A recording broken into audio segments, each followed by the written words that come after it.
자, 우리가 함께 말씀 보시겠습니다. 시편 127편 3절 말씀입니다. 한 절 말씀이라 제가 봉독하겠습니다. 보라, 자식들은 여호와의 기업이요 태의 열매는 그의 상급이로다. 아멘. 제가 아무래도 수술과 코로나 후유증으로 인해서 안정을 좀 더 취해야 될 것 같아요. 그래서 앞으로도 한두 정도는 이 파도와이즈에 대한 것들은 영상으로 메시지를 대체하고 물론 예배는 별도로 드리고 있어요. 자, 오늘은 벌써 8째 주 자녀와의 아버지 관계, 자녀와 아버지 관계를 이제 나눔을 가질 텐데, 우리가 농사에 보게 되면은 밭농사도 있고 벼농사, 다시 얘기해서 논농사 이렇게 얘기하죠. 그래서 이런 농사만큼 어떤 인간의 손길이 참 많이 가는 작업은 없을 거예요. 그래서 지금 그 농촌에는 어떻게 돼요? 일손이 참 부족하고 힘이 많이 든다 이렇게 얘기하죠. 우리는 이런 농사 중에서 가장 힘든 농사는 우리는 자식 농사라고 얘기합니다. 그래서 인생의 삶에서 부와 명예와 권위를 걸머지는 사람이라도 자식 농사를 제대로 짓지 못했다면 그 사람의 인생은 실패한 인생이라고 하죠. 우리는 세상의 뒤안길에서 부모들이 자녀를 잘 기르지 못했음을 후회하고, 만약에 다시 한번 우리가 자녀를 키울 수 있는 시간과 기회가 주어진다면 하나님의 자녀로서 세상의 빛과 소금으로 정말 훌륭하게 키우고 싶다는 그런 인생의 아쉬움을 고백하는 우리는 부모들을 보게 되죠. 사무엘상에 보게 되면 성경에서 여러 부모와 자식들의 삶을 우리는 보게 됩니다. 거기에 보게 되면 엘리 제사장, 즉 엘리는 제사장이면서도 사사였었죠. 즉 엘리 제사장은 사무엘의 보호자예요. 그리고 스승이면서 그를 잘 양육했어요. 사무엘은요. 그러나 그의 두 아들 홈니와 비냐스는 제대로 훈육을 하지 못했어요. 그래서 그 아들들은 이러한 죄를 저지르게 되죠. 그러니까 제물을 여호와께 먼저 드려야 되는데 여호와께 드리기도 전에 고기를 먼저 가졌어요. 그 얘기는 뭐예요? 좋은 고기를 먼저 가져갔다는 거예요. 하나님께 드리기도 전에 좋은 고기를 먼저 뺏어갔다 그런 얘기예요. 그리고 제사가 드려진 고기일지라도 그것을 삶아서 제사장 몫이 따로 있겠죠. 레위기 7장 30절 32절을 보게 되면 제사장의 몫이 따로 있어요. 어떤 거냐면 수양의 가슴부, 뒷다리 부분은 제사장의 몫으로 나와 있어요. 근데 이 두 아들 홈리와 비냐스는 이 수양의 가슴과 뒷다리를 떠나서 갈고리로 딱 잡아 당겨가지고 거기에 잡히는 고기는 마음대로 가져간 거예요. 그러니까 가슴과 뒷다리가 아닌 고기도 그냥 가져간 거예요. 제가 보기에는 좋은 걸 빼갔겠죠. 이런 일들을 죄를 저질렀어요. 거기에다가 휘망문에서 수정되는 여인들 있죠. 이 여인들과 통침도 하는 그런 제사의 규율을 오만하는 그런 범죄 행위를 저지르게 되죠. 그래서 엘리사는 다른 사람의 자식들, 즉 사무엘은 잘 양육을 했어요. 훌륭하게. 그러나 정작 자기 자식들은 어떻게 해요? 제대로 훈육, 양육을 하지 못했다 그런 얘기예요.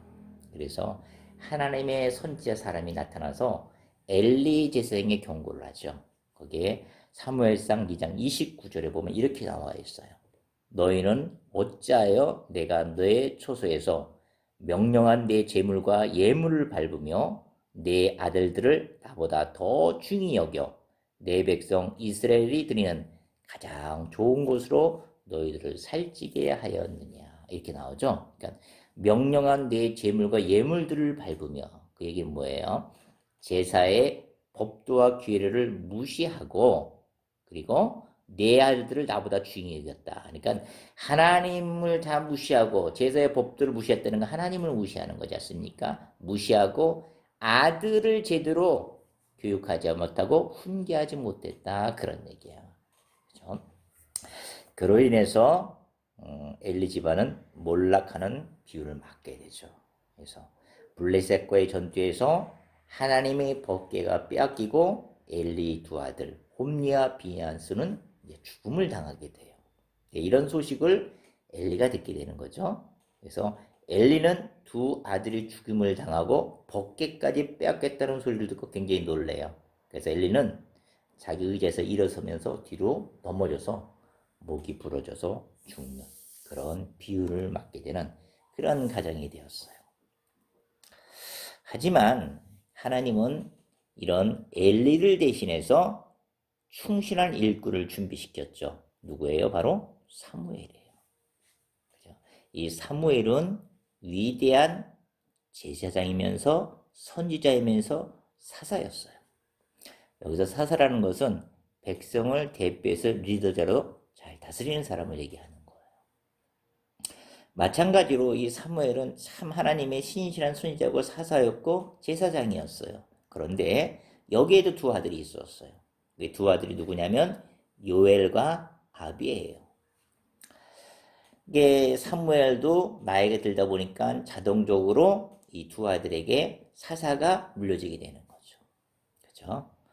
자, 그런데 사무엘상 8장 1절 3절을 보게 되면 이 아들들의 행위를 이렇게 기록하고 있어요. 성경은. 그의 아들들이 사무엘 아들들이 자기 아버지의 행위를 따르지 아니하고 이익을 따라 뇌물을 받고 판결을 굽게 하느니라 이렇게 나와 있어요. 자, 우리 아까 엘리 제사장은 한마디로 남의 자식은 훈육해서 잘 길렀어요. 사무엘을. 그러나 자기 자식만큼에 대해서는 훈육을 하지 못했기 때문에 집안이 몰락이 됐어요.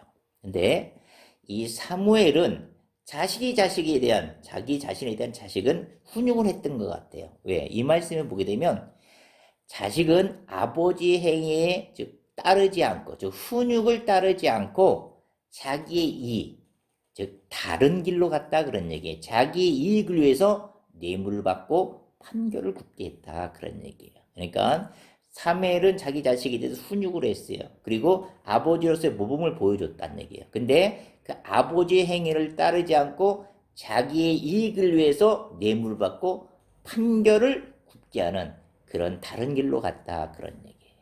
그러니까 이 백성들은 이 두 아들 즉 사무엘의 아들 유엘과 아비엘이 사사가 되었지만 그를 따르지 않다고 이렇게 반항을 하는 거예요. 그리고 이 사사 말고 다른 나라처럼 왕을 섬기겠다고 하고 그 왕을 달라고 이런 일들이 발생이 되는 거예요.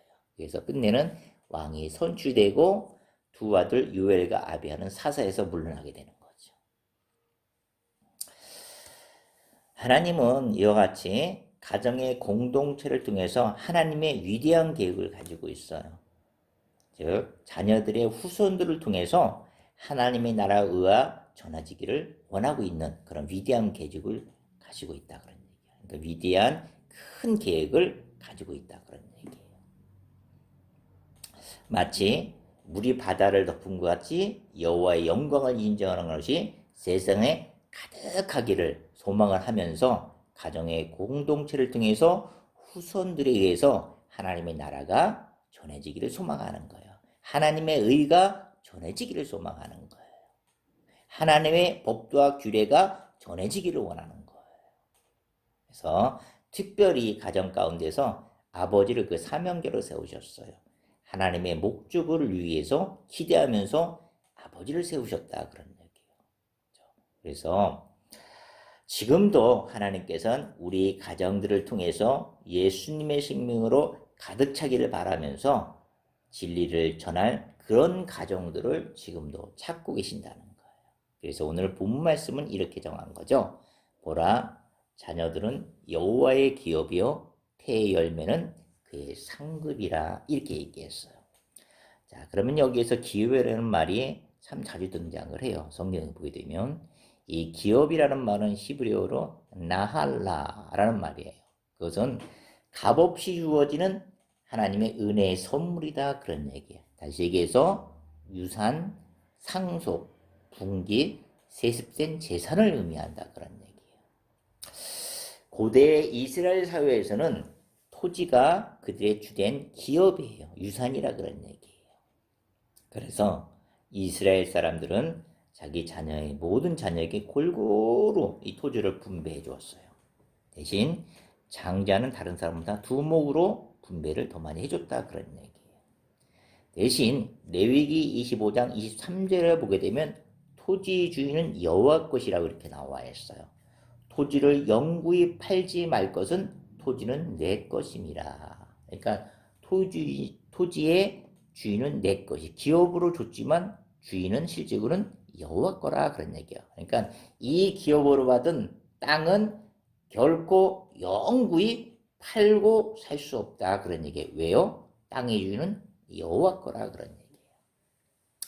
자, 우리가 그러면 자녀들은 여호와의 기업이라는 이 말뜻에 영적 의미의 두 가지가 우리가 내포되어 있는 것을 알게 돼요. 여호와의 기업은 자녀들이라고 이렇게 말씀했어요. 그러니까 이 기업은 팔고 살 수가 없어요. 즉 이스라엘에서는 이 기업을 토지로 봤을 때 토지는 팔고 살 수가 없다 그런 얘기예요. 다시기에서 여호와의 기업으로 주신 것은 바로 자녀라는 거예요. 우리한테, 부모한테. 그러니까 이 자녀는 여호와의 기업이에요. 그러니까 자녀는 부모의 것이 아니란 얘기예요.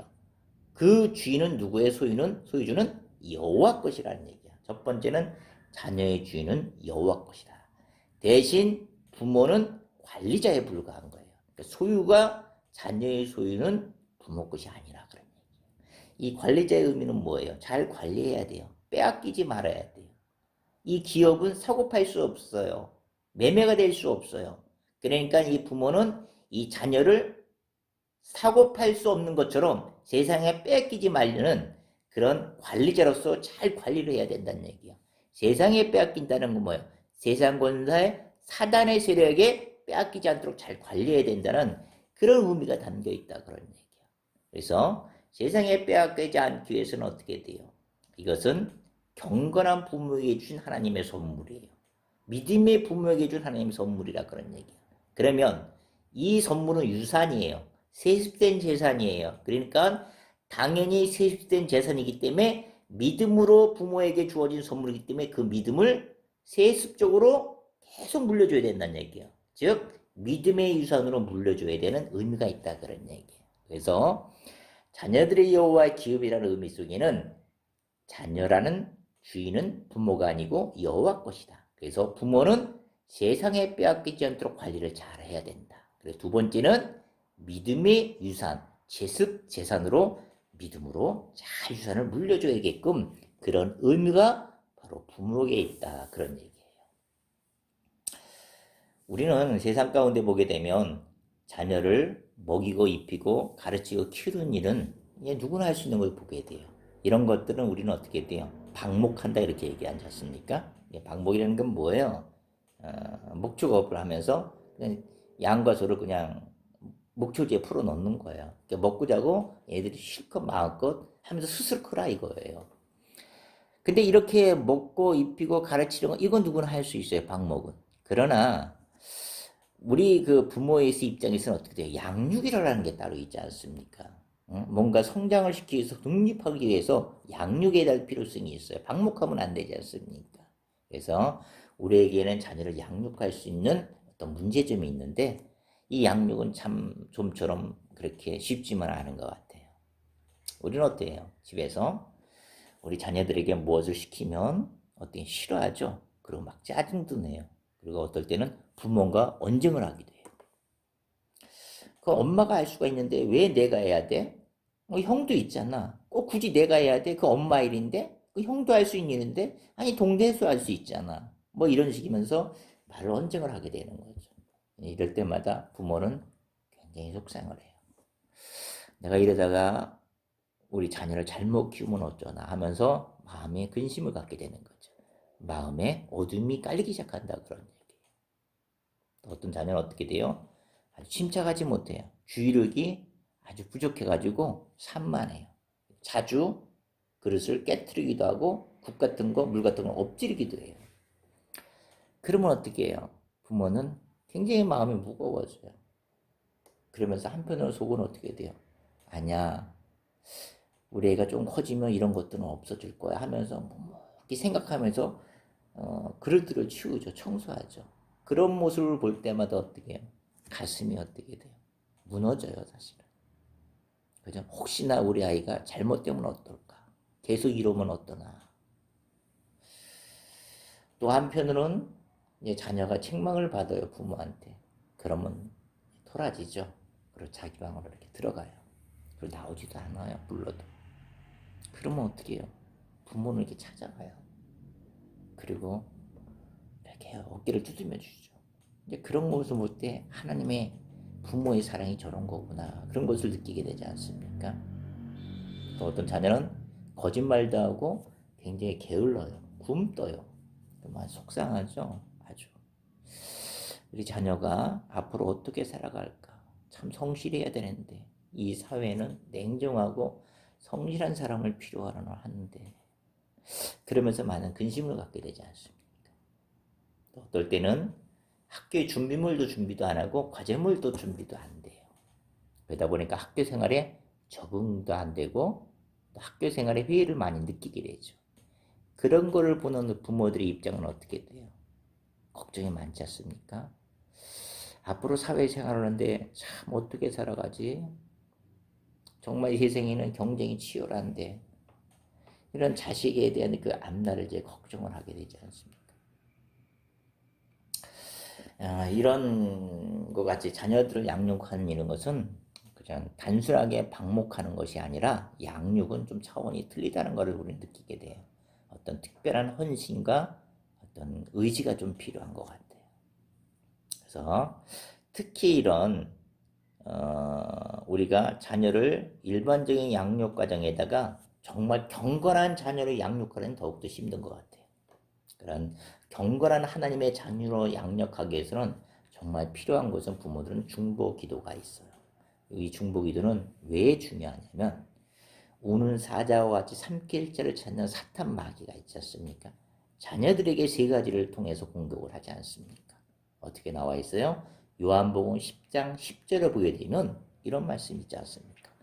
도둑이 오는 곳은 도둑질하고 죽이고 멸망시키는 것뿐이요 내가 온 것은 양으로 생명을 얻게 하고 더 풍성히 얻게 하려는 것이라.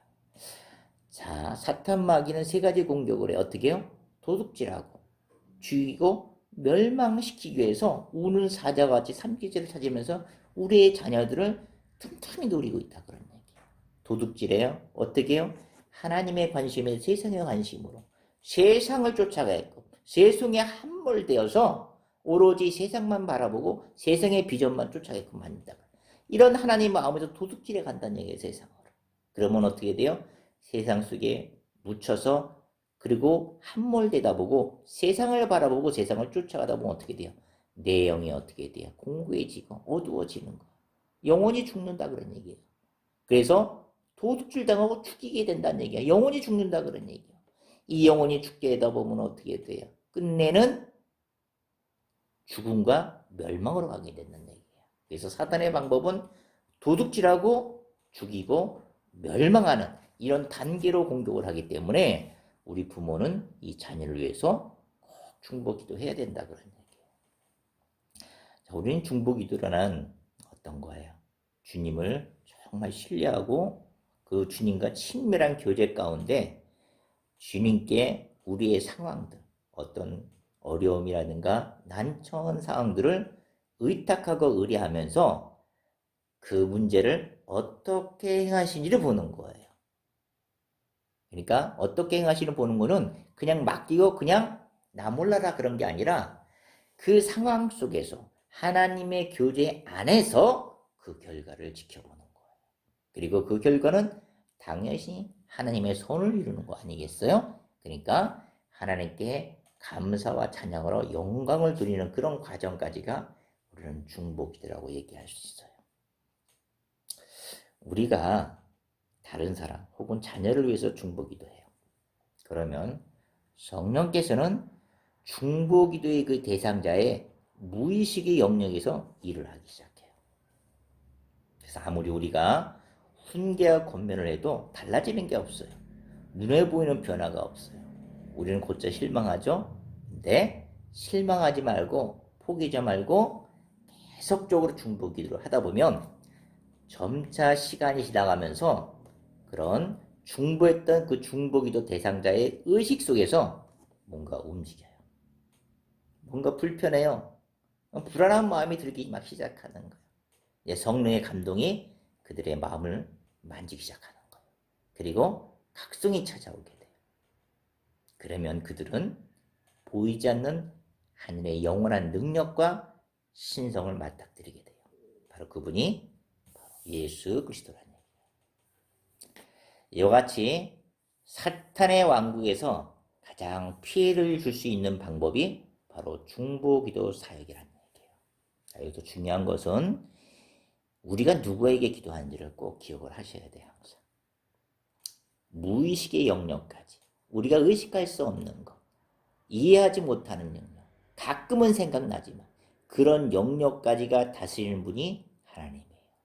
우리는 그분께 기도한다는 얘기예요.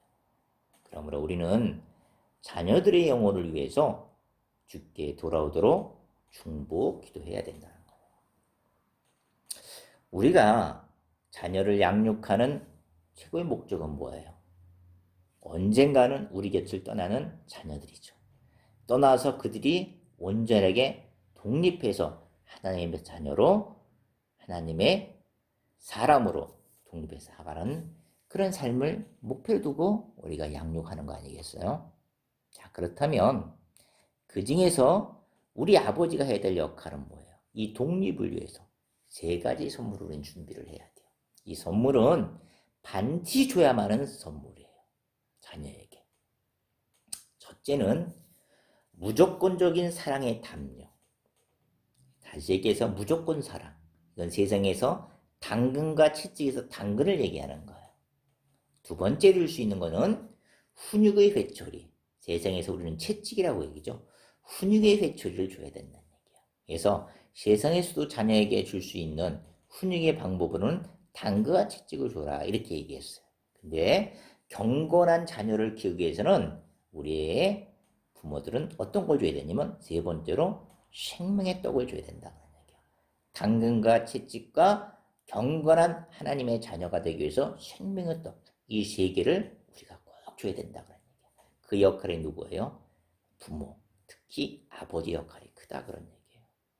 자, 그러면 이 세 가지 중에서 우리 사랑의 선물, 일명 당근을 얘기한다. 그러면 우리 자녀에게는 무조건적인 사랑의 담요가 필요하다는 얘기야. 사랑의 담요. 이 담요란 말은 뭐예요? 따뜻하게 감싸주고 품어줄 수 있는 그런 사랑을 얘기하는 거야. 무조건적인 사랑. 이것은 굉장히 절대적이고 가장 필요한 영양분이에요. 우리가 이 사랑에 대한 이 사랑이라는 단어의 유래를 보게 되면 이거는 한자어에서 유래된 거예요. 한자어 뭐에서 유래됐냐면 사량하고 이 말에서 유래가 됐는데 이 사자는 생각할 사, 량자는 마음을 헤아리다의 그 헤아릴 량자를 속한 거예요. 그래서 사량 여기서 유래된 거예요. 사랑이. 다시 얘기해 사랑은 어떤 뜻이에요? 그러니까 생각할 사, 자기보다 상대방을 아주 많이 생각하고 마음을 헤아릴 량이니까 자기보다 상대방을 그 마음을 헤아려 주는 거. 다시 얘기해서 참된 사랑이라는 것은 자기보다 상대방을 많이 생각하고 마음을 헤아려 주는 것. 이것이 사랑이라 그런 얘기예요. 성경에서는 고린도 13장에 사랑장이 나와 있죠. 거기엔 굉장히 많이 포괄적으로 정말 사랑이 무엇인지를 잘 표현되어 있어요. 보게 되면 오래 참고 사랑은 온유하고 시기하지 않고 자랑하지 아니하고 교만하지 않고 무례양치 아니하고 자기의 유익을 웃지 아니하며 속내지 아니하며 등등에 대한 사랑에 대한 표현들을 참 많이 진실되게 표현된 것을 우리는 보게 돼요. 그래서 자녀에게 필요한 것은 진정한 무조건적인 사랑이 제일 첫 번째 주어져야 된다. 그것이 일명 세계에서는 세상에서는 당근이라고도 얘기하겠죠. 두 번째는 훈육의 회초리, 채찍이라고 얘기할 수가 있겠죠. 자, 이거는 훈육의 채찍은 전제 조건이 있어요. 전제 조건은 뭐냐면 무조건적 사랑이 먼저 주어져야 돼요. 무조건적 사랑이 계속적으로 베풀어져 있을 때 훈육을 자녀는 받아들일 수 있다. 그런 얘기예요. 만약에 무조건적인 사랑의 첫 번째 사랑이 주어지지 않은 상태에서 훈육이 가게 되면 어떻게 돼요? 반항적인 나가게 삐뚤러 가게 된다. 그런 얘기예요. 그래서 전제 조건은 무조건적인 사랑이 계속적으로 주어졌을 때 자녀는 아버지의 훈육을 받아들일 수 있다. 그런 얘기예요. 그런데 이 훈육의 목적은 뭐예요? 바로 순종을 가르치는 거에 있는 거예요. 순종을 배울 수 있는 기회라는 얘기예요. 이 순종을 배울 수 있다는 건 무슨 얘기예요? 부모에게 순종을 배운 아이는 어떻게 돼요? 언젠가는 하나님께 순종하는 것을 배우게 된다. 그런 얘기예요. 하나님께 순종하게 된다. 그런 얘기예요. 그래서 이 훈육의 회초리는 아주 중요한 거예요. 우리가 잠언 10장 그리고 13장에 보게 되면 성경은 이렇게 얘기하죠. 지혜로운 아들은 아비를 기쁘게 하고 아비의 훈계를 들으나 미련하고 거만한 아들은 꾸지람을 즐겨 듣지 아니하고 어미 근심이 되느니라. 이렇게 나와 있지 않습니까?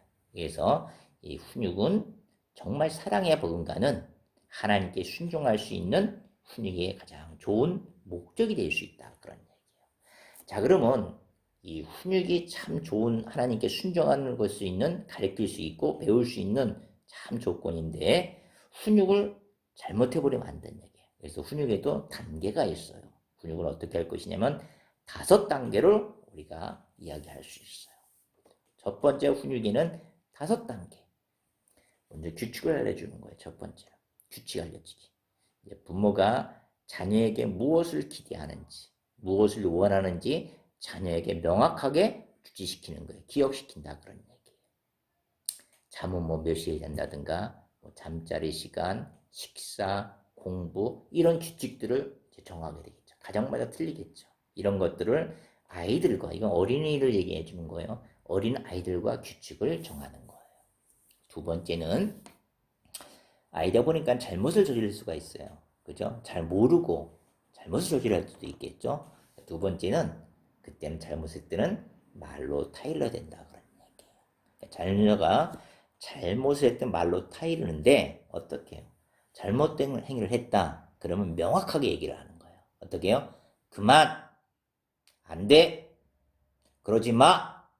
정확하게 얘기해야 된다는 얘기예요. 말로써 타이르라 그런 얘기예요. 그러니까 잘 모르고 나쁜 짓을 할 때는 말로 타이러야 된다는 얘기예요. 근데 아이가 불렀을 때도 무시하고 다른 쪽으로 막 달아나요. 자, 알면서도 반항을 하는 거예요. 그때는 어떻게 돼요? 일단 말로 해야 되겠죠. 멈춰, 서. 그래도 듣지 않으면 어떻게 돼요? 반항을 하면 그 다음 단계 훈계로 들어가야 되는 거예요. 자, 그 다음 단계 훈육 단계는 뭐예요? 세 번째로 가벼운 매를 드는 단계, 즉 체벌의 단계를 얘기하는 거예요. 세 번째는 체벌의 단계라는 얘기예요. 이 체벌의 목적은 뭐겠어요? 자녀를 순종도 하면서 훈련시키면서도 불순종에 대한 결과는 이런 것이다 라는 것을 알려주는 거예요. 이 체벌의 목적 굉장히 중요한 거지 않습니까? 순종과 동시에 불순종에 대한 결과를 알려주는 거예요. 단 아이가 고의적으로 부모의 면전에서 반항적으로 어떤 정해진 규칙을 어겼을 경우에만 사용되는 거예요. 자, 그러면 이 체벌은 아무 때나 하는 게 아니에요. 이게 15개월 이전 유아에게는 적절하지가 않아요. 그냥 사령으로부터 먼저 이해할 수 없어요. 아직은. 그렇기 때문에 15개월 이전 아이에게는 이런 방법을 체벌을 쓰면 안 돼요. 그래도 어느 정도 18개월 이후부터 10살까지는 이 방법을 쓰면 되는 거예요. 이 방법은 어느 때요? 반항적이고 고의적으로 규칙을 어겼을 때, 이럴 때 이것을 쓰게 되는 거예요. 어떻게 써요? 반항을 했어요. 부모 면전 앞에서. 멈추라는데 멈추지 않았어요. 그랬던 행동을 계속하고 있었어요. 그럴 때는 가벼운 체벌을 간다고 그랬죠? 어떻게 해요? 엉덩이를 3번 정도 세차게 때리는 거예요. 또는 발바닥을 때려도 괜찮아요. 저는 이제 발바닥을 때린 적이 있는 것 같아요. 그리고 중요한 것은 엉덩이를 제외한 머리라든가 어떤 다른 신체를 때리면 안 돼요. 왜냐하면 이 어린아이도 상처를 받아요. 이 어렸을 때 기억이 남잖아요. 여러분도 어렸을 때 기억이 지금 남고 있을 거예요. 어떤 기억이 난다는 얘기예요. 어떤 그런 상황이 발생되면 그 상황들은 잊어버리지가 않아요. 그러니까 엉덩이하고 어떤 발바닥 외에는 다른 신체 부위는 건드려서는 안 돼요. 두 번째는 꼭 손으로 때리면 안 돼요. 이 손은 어떻게 돼요? 사랑과 보살과 섬김을 위한 거예요. 이 손은. 그러니까 손으로는 절대 때리면 안 돼요. 어떤 걸로요? 회초리를 꼭 사용하셔야 돼요. 회초리를. 그리고 네 번째로는 또 중요한 건 뭐냐면 절대 공개적인 장소에 때리지면 안 돼요. 이 아이도 인격체거든요. 프라이버시가 있어요. 이 아이들도 많은 사람들 앞에서 맞는 거 인격적으로 어렸을 때 그 상처가 돼요. 기억이 남는다 그러네요. 그렇기 때문에 절대적으로 공개적인 장소에 때리면 안 돼요. 혼낼 일 있으면은 뭐 애를 업고 잠깐 밖으로 간다든가 다른 장소로 가서 이제 꾸지람을 줄 수는 있겠죠. 그 다음에 네 번째는 잘못을 시인하고 용서하는 단계가 꼭 필요해요. 시인하고 용서하는 단계. 네 번째로. 자, 그러면 이 시인하는 단계는 뭐예요? 죄를 인정하는 단계예요. 이 죄를 인정하는 단계 굉장히 중요하죠. 꼭 인정은 입으로 꼭 표현을 해줘야 된다는 얘기예요. 입으로. 그러니까 자기 잘못을 인정하는 것을 배움으로써 어떻게 돼? 나중에 하나님께 자기의 죄를 고백할 수가 있어요. 입으로 이 시인하는 연습이 돼야지만 내가 죄를 썼을 때마다 그때마다 하나님께 죄를 고백할 수 있는 그런 걸 배우게 된다 그런 얘기예요. 네, 이 개념을 가르치는 데 있어서 아빠가 솔선수범하는 부분이 있어야 돼요.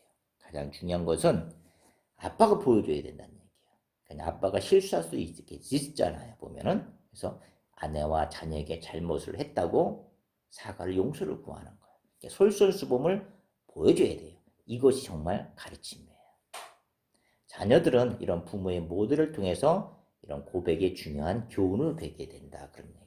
그래서 이런 부분들은 특히 아빠가 솔선수범해서 보여줬을 때 바로 자녀에게 이런 훈계를 우리가 할 수가 있어요. 체벌할 수 있다 그런 얘기예요. 그 다음에 용서의 단계로 갔을 때는 어떻게 돼요? 우리가 요한일서 1장 9절에 보게 되면 이런 말씀을 보게 되지 않습니까?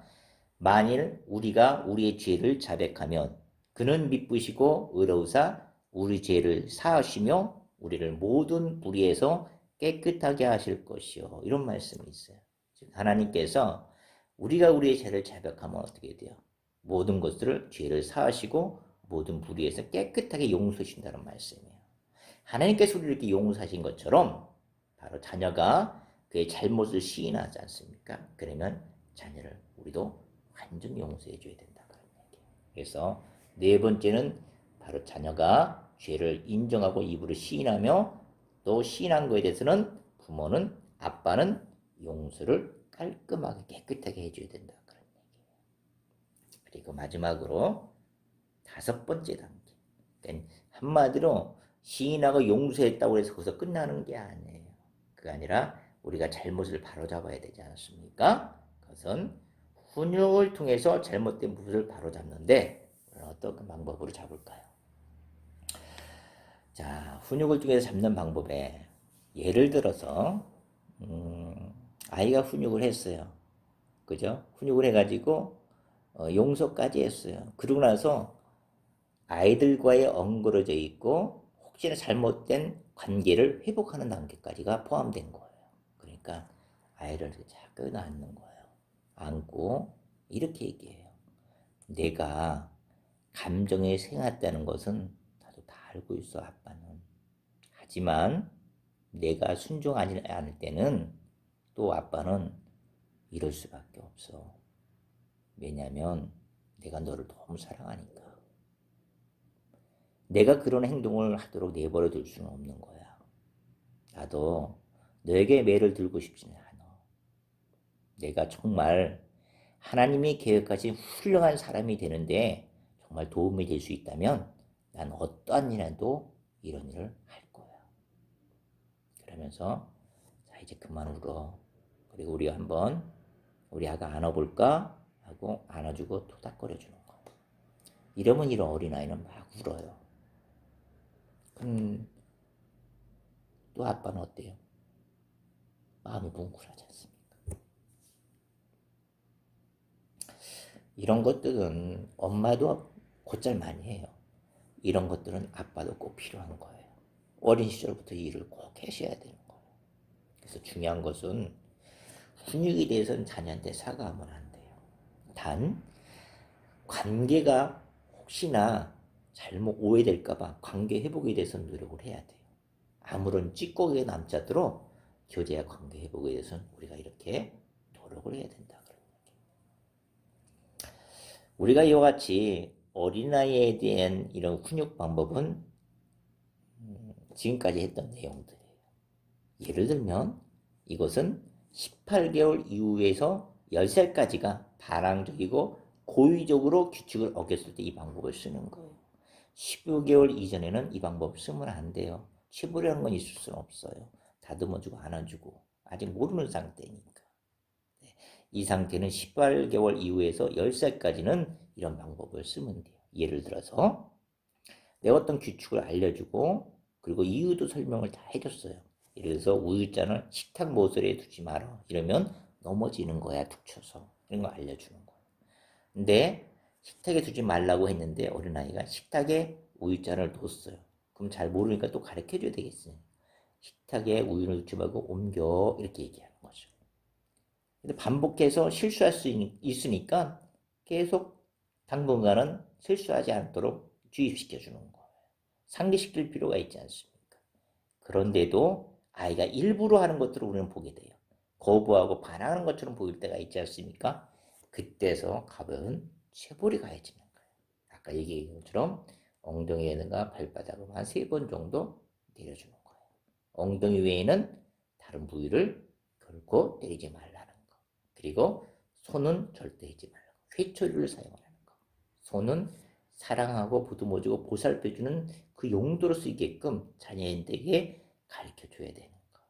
그리고 절대적으로 공개적인 장소에서는 아이도 인격체이기 때문에 프라이버시를 존중해야 된다. 그 생각이 남아있는다. 상처를 받게 된다. 그러니까 이런 것들은 바로 유아 아이들한테 사용하는 방법이에요. 유아가 아니라 이런 어린 아이들한테 사용하는 방법이에요. 그런데 우리가 10대 초중반 유년기 어린이한테는 이 방법, 훈육 기법을 쓰면 체벌은 안 돼요. 위험해요. 반항을 하게 돼요. 그래서 이 벌은 10세 정도에서 체벌이 끝나야 돼요. 다시 얘기해서 아이가 사춘기를 겪은 후에는 다른 훈육법을 개발을 해야 돼요. 다른 훈육법을 도입을 해야 된다고 했죠. 중고등학교부터는. 그러니까 이 방법은 어떤 방법으로 이용되냐면 인과응보의 벌이 효과적이에요. 그러니까 결과에 대한 지금은 반드시 내 자녀가 된다는 걸 규칙시켜주는 방법을 써야 되는 거예요. 이런 규칙은 아빠, 부모가 혼자 결정하는 거 아니에요. 아이들과 함께 충분한 토론을 거치는 거예요. 그리고 어떤 규칙을 결정해서 만들어내는 거예요. 이거 만들어서 여기서 끝나는 것이 아니라 글로 적어놔요. 글로 적어놓고 각각 서명을 해요. 이 규칙을 지키지 않았을 때는 어떤 처벌을 감당하겠습니다. 그리고 사인을 하는 거죠. 이만큼 이 규칙에 대한 서명을 통해서 명확하게 이해를 시켜준다. 그런 얘기예요. 주입시켜준다. 그런 얘기예요. 예를 들어서 결과에 대한 책임을 지는 이런 10대들에게 주는 훈육 방법. 예를 들어서 아이가 학교에서 어떤 문제가 발생이 됐어요. 그럼 우리는 선생님을 비난해서는 안 돼요. 아이에게 어떤 유리한 상황을 만들기 위해서 학교에 가서 안 돼요. 그냥 오로지 선생님의 결정한 결과에 따라서 온전히 맡겨야 돼요. 이걸 가르쳐야 되는 거. 선생님은 어떠한 결정이 되는 간에 그 선생님은 분명히 너에 대한 잘못이 있을 거야. 너에 대한 어떤 모난 부분이 있을 거야. 그렇기 때문에 이런 결정을 내린 거야. 온전히 하나님 선생님을 신뢰하라 그런 얘기예요. 받아들이라는 얘기예요. 그리고 또 물건을 훔쳤어요. 거짓말했어요. 어떤 시험에 부정을 저질렀어요. 그러면 거기 관계 기관에 내려지는 판단에 그 기관에 맡기라 그런 얘기예요. 아이를 온전히 벌할 수 있도록 그냥 맡겨버리라는 얘기죠. 보호하지 말라는 얘기예요. 변명해주지 말라 그런 얘기예요. 결과에 대한 책임은 바로 너에게 있다는 걸 가르쳐주는 거예요. 그래서 아빠는 너를 사랑하지만 내가 잘못한 것에 대한 책임은 내가 지는 거야. 너는 점점 성인이 되어가는 거야. 나는 너를 보호하고 변명할 수는 없어. 너에 대한 죄는 너가 온전히 감당을 해야 돼. 이런 것들을 가르쳐주는 거야.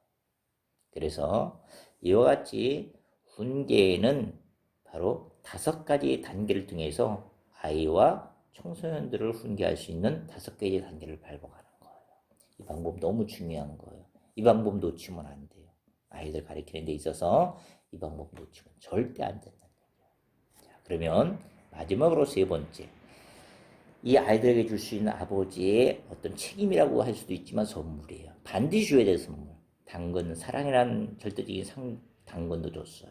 그리고 채찍이라는 훈계의 5가지를 또 아이들한테 적용을 했어요. 그 다음에 마지막으로 세상이 주는 당근과 채찍 외에 정말 경건한 자녀를 키우고 싶다면 생명의 떡을 줘야 된다. 그런 얘기예요. 그래서 생명의 떡은 뭐예요? 복음이지 않습니까? 예수님과 그분의 나라에 대한 진리를 자녀들에게 가르쳐줘야 돼요. 십자가가 뭐고 죄가 뭐고 부활, 성령님, 동행, 영원한 생명 많지 않습니까? 이런 것들이 복음적인 얘기를 가르쳐줘야 돼요. 가르치는 방법은 어떻게 돼요? 말로써 일회성으로 끝나지 말고 어떤 구체적인 시간을 정하는 거예요. 보통 가족이 함께 모일 수 있는 시간, 주말밖에 더 있겠어요? 주말에 어느 시간을 정하는 거죠. 그래서 성경을 가지고 큐티를 할 수 있고 어떤 큐티 책자를 가지고 꼭 나눔을 가져야 된다는 얘기예요. 짧아도 좋아요. 이것들은 계속적으로 반복을 해야 돼요. 이가 습관이 되고 체질화되면은 자연적으로 하나님을 습관적으로 알게 돼요. 하나님께 기도하게 되고 하나님을 바라보게 되는 너무 중요한 거. 이거를 놓쳐버리면 안 돼요. 이거 가정에서 이거 이루어지지 않으면 가정에 살아나지 못해요. 가정에서 믿음의 가정으로 후손을 넘겨주지 못해요. 유산을 넘겨주지 못하는 얘기예요. 가정이 살아야 교회가 사는 거예요. 교회가 살면 사회가 사는 거예요. 나라가 사는 거예요. 이 구체적인 큰 하나님의 큰 계획이 바로 부모, 아빠한테 주어져 있다. 그러냐. 이것은 사명이에요. 하나님의 명령이에요. 하나님의 나라를 개척해 나가는 넓히는 과정 중에 하나님의 큰 계명, 사명이 아빠한테 떨어졌다. 그런 얘기예요. 부모한테 떨어졌다. 그런 얘기예요. 이러다 보면 어떻게 돼요? 체질화되다 보면은 내가 주일학교에 대해 모임이 어떻게 돼요? 참석하게 되는 거죠. 한 주도 빠지지 말게. 이건 너무 중요해요. 교회를 빠지면 안 돼요. 한 주도 빠지면 정말 극한 상황 외에는 정말 주일날 빠지면 안 돼요. 주일날 어디를 가버리면 안 돼요. 하나님께 온전히 주님께 드려야 되는 거예요. 그 시간만큼은 주님께 온전히 드려야 된다는 얘기예요. 그래서 교회에서 성경 공부하는 데 있으면 참석을 해야 된다는 얘기예요.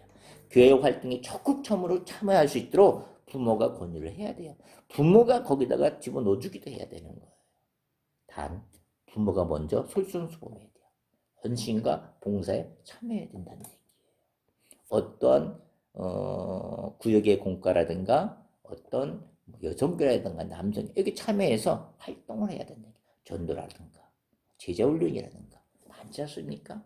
온전히 줄 만큼은 하나님께 드리는 것을 바로 자녀들한테 보여주는 거예요. 그리고 다 끝나고 시간 딱 맞춰서 아빠, 엄마, 부모 같이 이렇게 오는 그 모습은 정말 그날은 멋진 하루예요. 하나님께 멋진 하루를 선물보다도 하나님의 그런 기쁨을 받는 그런 시간이 되는 거예요. 이러다 보면 어떻게 돼요? 매년 열리는 여름 성경학교 있죠. 여기도 빠짐없이 보내야 돼요. 이 여름 성경학교를 빠지고 놀러 가다든가 여행 간다든가 이러면 절대 안 돼요. 이 여름 성경은 어떻게 돼요? 바로 아이들과 유대관계를 유지할 수 있는 자기 밤 외에 선배 후배들과 함께 나눔을 가질 수 있는 유대관계가 이루어지는 그런 좋은 과정이에요. 여기는 집중적으로 성경 공부와 기도 나눔 시간이 있지 않습니까? 이 과정을 통해서 우리는 또 하나님을 한층 알아가는 시간이 돼요. 청소년들은 어떻게 돼요? 청소년 캠프가 있지 않습니까? 하기 선교회가 있고 선교여행이 있고 저희 때는 중고등부 때 문학의 밤이라는 게 있었어요. 저는 이런 문학의 밤들을 참 많이 기대했어요. 어렸을 때부터 이런 주일을 빠짐없이 나가서 그런 건지 토요일 되면 너무 기뻤어요. 중고등학생들 예배가 토요일에 있었거든요. 그래서 이런 것들을 너무 기대하고 한 주의 소망을 가졌어요. 토요일이면 교회 가는구나. 그리고 어떤 일을 할까? 예배 보고 끝나고 어떤 나눔을 갖지? 이런 등등의 어떤 상상을 하고 이제 기다리게 됐었죠. 그래서 특히 교회의 청소년 캠프, 이건 10대들의 어떤 문제점을 초점을 두고 맞춰진 어떤 캠프예요. 그러니까 정말 하나님의 말씀, 나눔, 기도 이런 것들이 잘 이루어지는 유대관계와 공감이 형성되는 그런 시간이에요. 선교여행 갈 수 있으면 가야 되는 거예요. 거기서는 일하고 섬길 수 있는 기회가 주어지는 거예요. 그리고 정말 신앙을 나눌 수 있는 시간이고 특별히 하나님이 우리와 함께 하심을 경험할 수 있는 좋은 기회가 선교 여행이에요. 저는 이 선교 여행을 통해서 정말 하나님의 살아계심을 많이 보게 됐어요. 그렇기 때문에 이런 선교 여행도 빠짐없이 보내야 돼요. 그러니까 먼저 가정에 살아서 예배가 살면 여름 성경학교, 여름 캠프 이거는 문제가 없어요. 다 참여하게 돼 있는 거예요. 특별히 또 우리가 식사에 대한 어떤 기도 시간 이것도 빠지면 안 돼. 너무 중요한 거야. 이거는 하나님과 직접 대화하는 걸 가르치는 거야. 기도의 습관을 가르쳐 주는 거예요. 이 기도, 이 식사 기도 시간 놓쳐버리면 안 돼요. 우리가 그 가정에서 큐티와 나눔을 갖는 것처럼 너무 중요한 거예요. 이 기도 시간은 하나님과 직접 대화하는 거예요. 그러니까 식사뿐 아니라 내가 어떤 것을 먹을 때마다 기도하는 습관이 들어요. 그냥 간단하게 눈을 감고도 기도할 수 있는 거예요. 음료수 먹을 때도 그냥 눈을 감고 기도할 수도 있는 거예요. 그래서 이 기도는 하나님과 정말 대화하듯이 기도하는 거예요. 뭐 예를 들어서 이렇게 해보는 것보다도 하나님 크시고 선하시도다. 뭐 양식 주신 하나님께 감사하다. 이렇게 거창한 이런 기도는 가르칠 필요는 없어요. 직접 하나님이 나와 함께 대화하는 것처럼 가르치는 거예요. 하나님, 이 음식을 참 주셔서 너무 감사해요. 우리가 이 가족과 함께 이것을 먹고 보여주셔서 너무 감사해요. 예수님 이름으로 기도했습니다. 그러니까 하나님과 대화도 쉽게 그냥 기도 짧게 해도 좋은 거예요. 이렇게 기도의 연습을 가르치는 거예요. 그리고 기도할 때는 식탁에 손을 잡고 이렇게 기도하면 좋을 것 같아요. 왜냐하면 어렸을 때는 기도하기도 끝나기 전에 기도할 때 이렇게 밥 먹는 자녀들이 있지 않습니까? 손을 잡았으니까 밥을 떠먹지 못할 거 아니에요. 그런 것도 있지만 무엇보다도 이런 손 한번 잡음으로써 유대감이 형성되네요. 가족이라는 것을 느낄 수 있어요. 따스한 온기를 늘 수가 있어요. 그러면서 돌아가면서 이렇게 기도하는 거죠. 오늘은 누가 했으면 좋겠어. 오늘은 아빠가 할게. 뭐 이런 식으로 돌아가면서 기도의 연습을 가르치는 거예요. 너무 중요한 거예요. 그 다음에 우리가 이 식사 기도를 우리 가정에서뿐 아니라 일반 식당에서도 우리가 기도하는 모습을 보여줘야 돼요. 특히 여기서는 아빠가 기도했으면 좋겠어요. 엄마가 기도했으면 좋겠어요. 왜요? 그 아버지의 믿음이 증거가 보여되는 거예요. 아버지의 신앙을 부끄러워하지 않는다는 것을 자녀들에게 보여주는 거예요. 이런 습관들이 들보면 어떻게 돼요? 버스를 탄다든가 어떤 기차를 탔을 때도 자연적으로 기도가 나와요. 버스를 타도 하나님 감사해요. 내 목적지에 잘 도착할 수 있도록 도와주세요. 여기 타는 사람들 사고 없이 목적지에 잘 타게 해주시고 하나님 만났으면 좋겠어요. 뭐 이런 등등의 짤막한 기도를 습관적으로 나오게 된다. 그런 얘기. 이 기도 너무 중요한 거예요. 식사 시간부터 이 기도 연습을 시켜야 되는 거예요. 그러다 보면 잠자리에도 우리가 기도할 수 있지 않습니까? 하나님 감사했어요. 오늘 누구를 만났는데 그 친구를 통해서 정말 재밌게 잘 놀았어요. 내일도 그 친구가 만날 거예요. 하나님 만날 수 있게 해주세요. 하나님 사랑합니다. 그리고 예수님 이름으로 기도. 뭐 이렇게 그냥 간단하게 정말 하나님과 앞에 있듯이 얘기하듯이 이렇게 기도하는 연습을 가르쳐 주는 거예요. 특별히 또 위기 있을 때도 우리가 함께 기도하는 거예요. 어떤 다쳤다든가 어떤 비극적인 일들, 좋지 않은 일들, 어떤 문제를 두고 하는 일들이 발생이 되면 엄마 아빠는 딱 무릎 꿇고 아이들과 손을 잡고 그리고 기도하는 거예요. 아빠가 기도하든 엄마가 기도하든 이 모습을 볼 때 아이들은 어떻겠어요? 무슨 일이든 정말 부모님은 하나님을 찾고 있구나. 그리고 하나님을 신뢰하는구나. 그런 신뢰하는 믿음을 가지게끔 보여준다. 그런 얘기예요. 영적인 지표를 더 깊이 있게 심어주는 역할을 바로 이런 데서 찾을 수가 있다. 그런 얘기예요. 네, 이런 부분들을 우리가 늦으면 안 돼요. 정말 막 결혼해서 아이가 없기도 전에 또는 아이가 있더라도 아주 어릴 때부터 이런 모습들을 아빠가 솔선수범해서 가르쳐야 돼요. 중고등학교 올라가 버리면 늦었어요. 하기 힘들어요. 하지 않아요. 이때는 늦어요. 후회가 돼요. 믿음의 후손을 넘겨주는데 정말 일을 먹게 돼요. 정말 기도 많이 해야 돼요.